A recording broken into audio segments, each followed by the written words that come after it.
Well, we are having this very special chat with two gentlemen on the top team of Nomura, Saion Mukherjee, the India strategist at Nomura, and Craig Chan, who's come down from Singapore. He's heading the emerging market desk, of course. Both of you gentlemen, thank you very much for your time. Saion, let me start with you. I've been reading your notes, and what clearly stands out is that you're among the slightly more bullish strategists right now regarding the earning season, the earning quality, and overall case for India is concerned in 2019. Talk to us about where is that bullishness coming from, especially in times on the earnings side, because last 4 years, the promise versus delivery, there has been a gap between the two. So you're right. So if you look at FY3 to FY11, average earnings growth was 20% plus for Nifty 50 or whichever universe you look at. That has come down to 8% average between FY12 to FY18. And as you correctly said, the earning delivery didn't happen, and there are multiple reasons. Actually, you can't really point one specific reason, but obviously asset quality issue was definitely one very large reason, but there are other sectoral reasons which are also there. I think the expectations have now kind of moderated quite a bit. So when we looked at the first half of fiscal 19, we excluding financials, because there is still some level of provisioning which is going on, we have a 17% year-on-year growth. And the second half expectation is around 11%. And when you look at the growth for the next year and year after, it's hovering in the range of 12 to 14% for the ex-financial universe, right? So I think these are something which are achievable. Already the trend that we are seeing so far indicates that these earnings will be delivered. Between FY19 and FY21, overall we are expecting 41% increase in the Nifty earnings. And IT services, oil and gas, and banks put together is like 3/4 of this incremental increase. So, and both in oil and gas and in IT services, we have seen earnings actually getting revised up. So that's positive. What is left with financials, where our view is that the asset quality issues are behind us, and that should get reflected in better growth and profitability for these banks going forward. And as you know, many of these companies have new managements in place, new strategy being worked out. So we think as the cycle reverses, there's a possibility that one may get even positively surprised on earnings. So talk to us a little bit about within the financials, the names where we are looking at new leadership come in. Yes Bank is the latest one, of course, but others also there, Axis Bank, etc. What's your overall weight on corporate banks? And if you could share some thoughts with the kind of leaders now which have come at the helm. So I think essentially, corporate banks within the financials would be the biggest overweight. We have some weight on, the private sector, retail-oriented banks as well. But, these companies are doing well, and, we are quite comfortable with some of them. But I think at the margin, the upside that we can see in corporate banks could be a lot more, quite significant, right? So I think essentially, the issues around lending standards, how these managements go about implementing that, I think that's one thing which obviously one would look forward to. But I think these are initial days, so, sure. So to really say that how things would evolve would be very difficult. But I think there's definitely an expectation of a change out there, which I think the new management team would be able to deliver. And I don't think the expectations are anyway very high around that at this point in time. What about the insurance space or BFSI space? The two, I would like your opinion on two areas. One, NBFC within BFSI, which has gone through a fair share of correction on liquidity issues, etc., which may have recovered, but growth remains the question mark. And what about insurance? Because the numbers coming out have not been very enthusing, and there are some challenges again on growth coming in over there. So on the NBFCs, actually, we continue to remain underweight, relatively, and I think the liquidity issue has been addressed, to a large extent, but the concern is around growth. When we look at, we still see the growth expectations are quite high, and asset quality issues is another thing which bother us in the NBFC space, which we think is probably not fully baked into the expectations at this point. So that's the key reason, though some of the issues that we had in October got addressed, but we are not there are some more which we need to figure out. As far as insurance is concerned, actually, we have been a bit, I mean, our call hasn't really worked there. I mean, as you mentioned, I mean, we have been constructive in insurance, but the numbers have really not played out the way we were expecting. I think the flows, which we had seen post demonetization, there is some moderation that we see there. We have seen some slippages in persistency ratios and things like that, and resulting in the margin expectations actually coming in lower than our expectations. So I think if I take a longer term view, because the valuations of some of these stocks have corrected a lot, so we therefore are still constructive from a longer term perspective, knowing very well that in the near term we are facing some challenges there. The other call of yours, of course, which stands out on the street, is your call on pharma. Well, the jury is still divided whether this is the right time to start looking in them, because there continues to remain stock specific issues, latest one being Sun Pharma. But if you could bifurcate your view on pharma, on some of the top names which cater purely to the US market, and some the mid cap names as well, which have a good mix of domestic led business, maybe API opportunity opening up. What are your thoughts there? Yeah, so as you know, I cover, as an analyst, pharma space. So, yeah, I am pretty constructive for some time now. And again, just like we discussed corporate banks, this is one theme of turnaround that, we are looking forward to in this 2019. I think the US pain, right, has led to a lot of changes. So first of all, the pain itself, I think the pricing pressure, what I understand is we are coming to an end of it. You're seeing large players exiting the market. So there is clear sign of pain, and I think that's stabilizing. Again, like we discussed in bank, there are in pockets we have seen management changes, bringing in new cost structure to address the new reality of the marketplace. I think the market is under appreciating the kind of earnings impact some of these initiatives by these companies can have.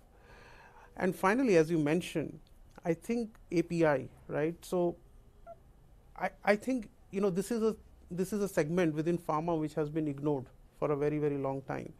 I think now companies which are vertically integrated have strong API capabilities. It's possible that we can see some positive surprises from there as well. So the fact that there has been some closure in China, supplies have got disrupted, actually creates opportunities for companies which can trap these opportunities and gain market share. So I think these are the positives we are looking at. And your question on mid caps, I think those stocks have done well. So we continue to like some of them there.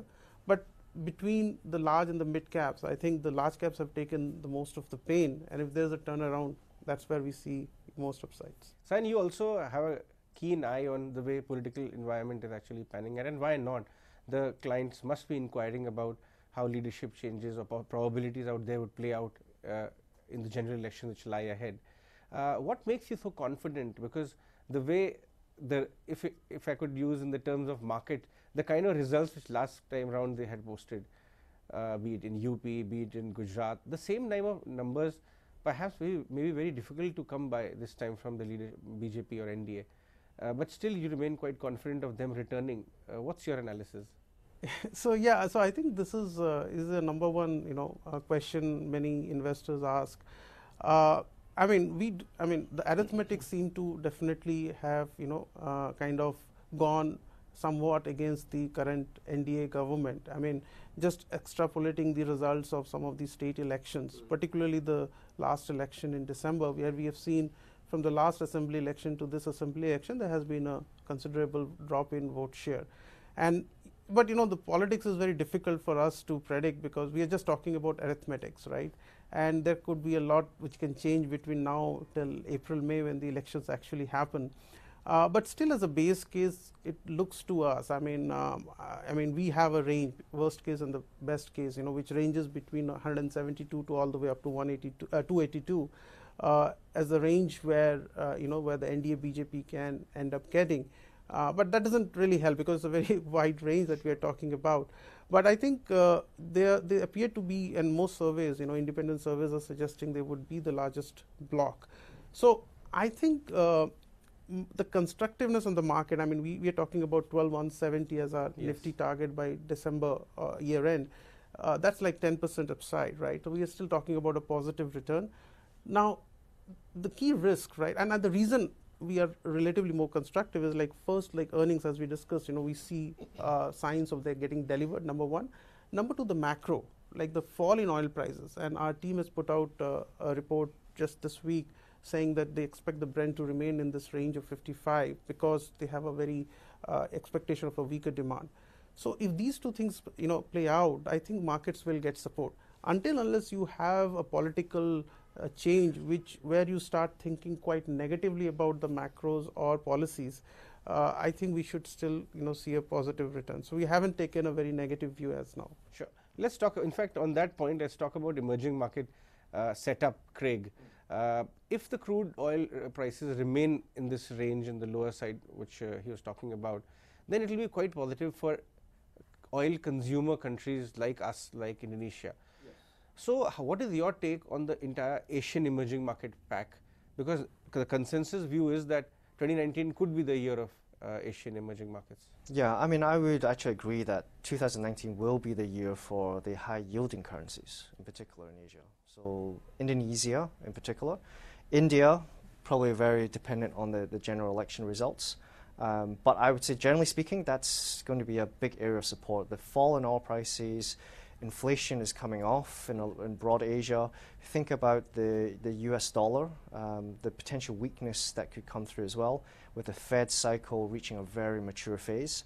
And then, of course, growth dynamics. You think about last year, it was all about US growth, surpassing everyone else in the G10 space. I think that dynamic is changing. We're seeing a convergence that's coming through. And we believe that the risk is that because of the lack of fiscal spending that's coming through ahead, the US growth may actually start to slow down as well. So there's going to be a convergence of kind of growth dynamics globally. There's going to be a convergence in terms of the policy as well.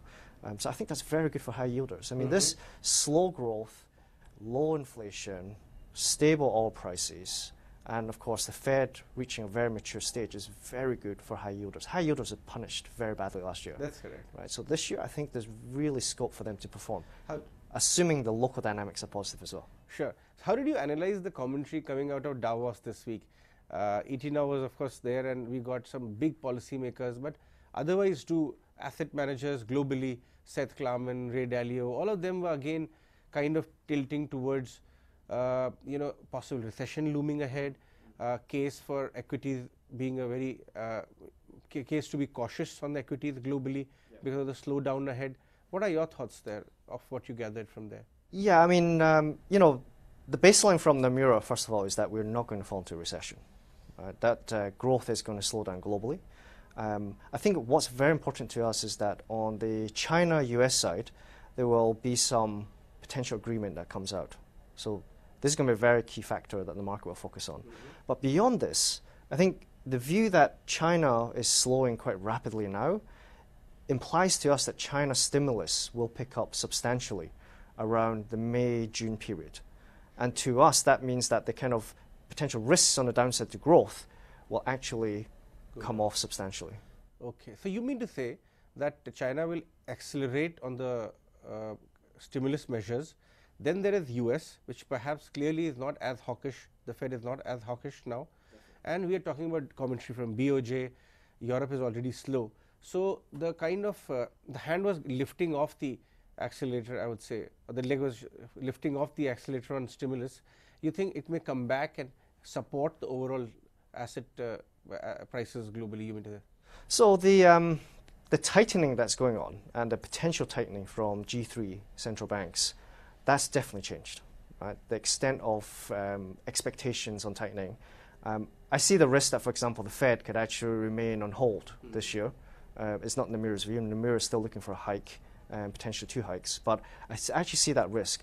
And what I'd also state is that the Fed has made it very clear, if there's financial market stress, if financial conditions tighten, they may actually take more measures. In other words, there is that risk that they could ease off on this balance sheet reduction as well.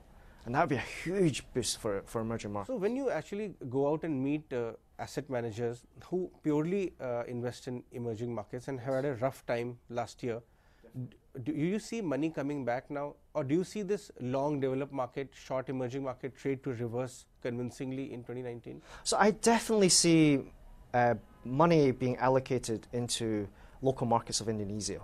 That has come back, and very recently. You're starting to see the ownership levels go up. You're starting to see the actual flows go up as well. So that's definitely happening. Even in India, for example, we've had close to $21 billion of outflows last year in terms of portfolio outflows, equities and bonds. Since November lows, we've actually seen them stabilize and a bit of uptick in net foreign inflows as well. So it looks to me that the allocation into emerging markets is coming back selectively.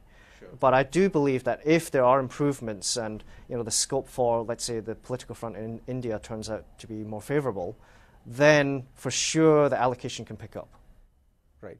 In fact, Saion, I want some feedback from you of your conversations with your clients, not only domestic clients, but when you go out in the region or talk to representative here of funds, global funds, what are the kind of queries you are getting?